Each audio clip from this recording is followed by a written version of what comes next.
Welcome back to work. This is Unsolicited Advice. This is where we answer all sorts of questions from all sorts of people. Today's questions come from the one and only Work Like a Girl Slack. So shout out to the Work Like a Girl girlies. If you want to join a community of professional women to connect with them on all sorts of topics, get way better answers than you can find from me, go into my bio, go into my link tree, and you can find Work Like a Girl and join.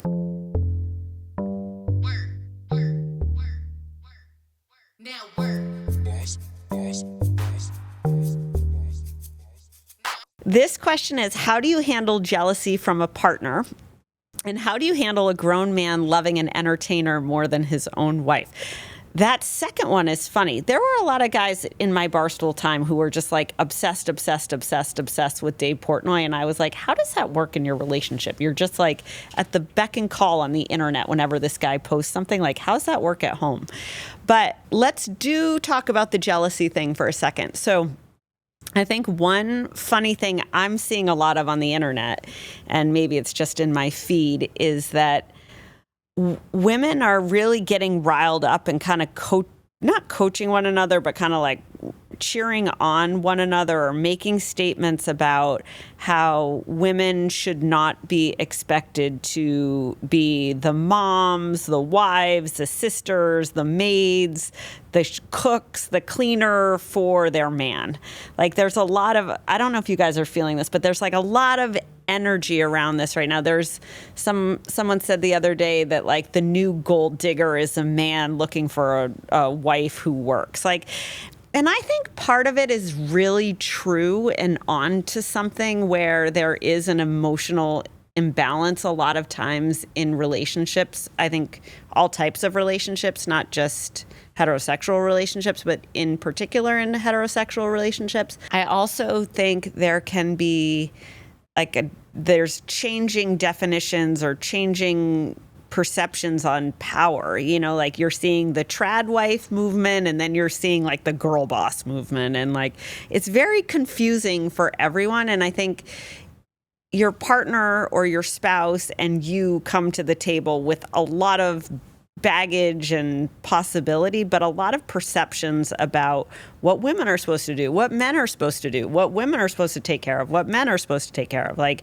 in my household, I'm like, women just shouldn't take out the trash. Like, I'm sorry, but like, that's just like not a woman's job.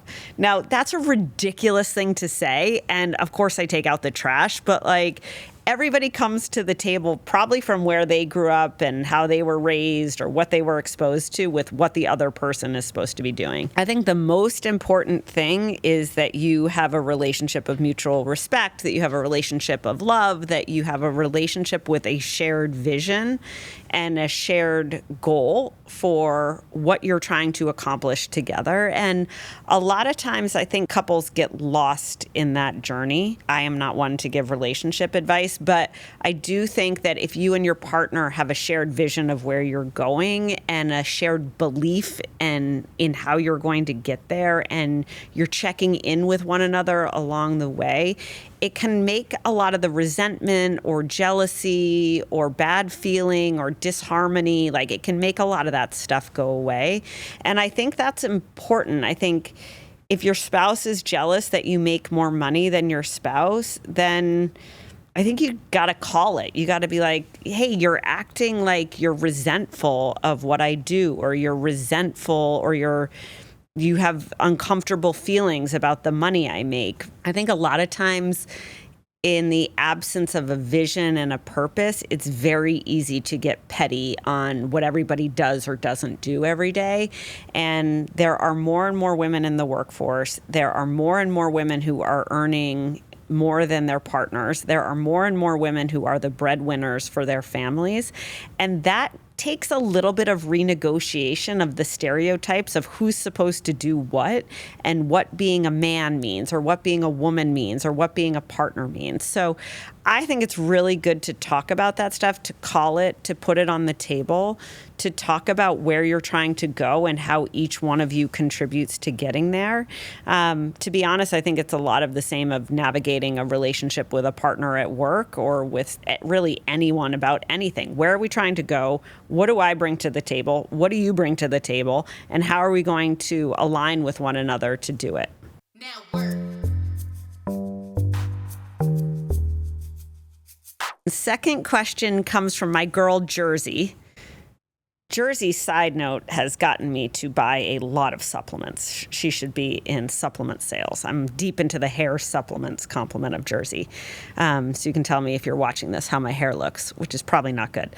Her question is, how important is it to have a calm nervous system when negotiating a salary? I think your nervous system can kind of go like, when you're negotiating anything, and especially when you're negotiating something for yourself. I was talking to someone this morning, and we were having this conversation about why is it so easy to ask for something for someone else, but it is so difficult to ask for something for yourself. That is one of the greatest questions. It's certainly difficult for women especially, but I think it's also difficult for men too. My big thing is when you're negotiating for a raise or you're negotiating for a job or you're negotiating for anything for yourself, it's best to write down what I would call your A position is before you go into it. What's your like gold star? I really, really, really, really, really want this. Write those things down, make it clear, write it in a legible handwriting or have GPT do it for you. And then write what your fallback is. Right? Hey, this is what I really want and I'm going to ask for, but I'd be okay if I end up here. I'd still be really happy. And I think by understanding your foot forward position and understanding your fallback position, it actually helps you understand how much room you're willing to negotiate. If there's a big difference between the two, then your ask, your gold star, your big ask might be kind of out there and your fallback position is more reasonable.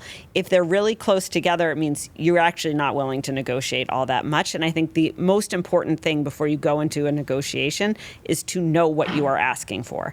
I think the second thing is know the environment that you're asking in and go into the conversation with empathy, with understanding, with perspective, with information about what the other person wants to do and what they're looking for. Because the better you can position what you want in the context of what they have to give and what they want, the better off you are.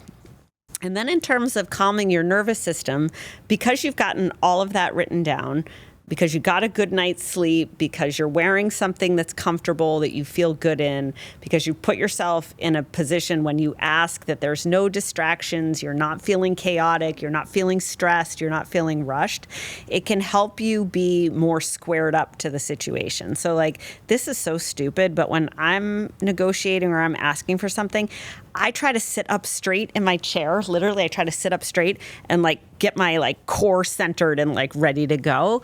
And I know that sounds dumb, but the things that you can do mentally and physically to cue yourself to have a centered, purposeful conversation, the better off you are to do it. The second thing I always do is I always try to figure out the first three things I'm going to say or the first sentence I'm going to make or utter. And just once you get that, the first sentence is sometimes the hardest. And when you get that out of your mouth, everything can flow in a way that's more easy. And then the third thing is like, it's the Marsha Brady, like imagine everyone in the audience naked. Everyone's too young to know what that is, but shout out if you watch the Brady Bunch.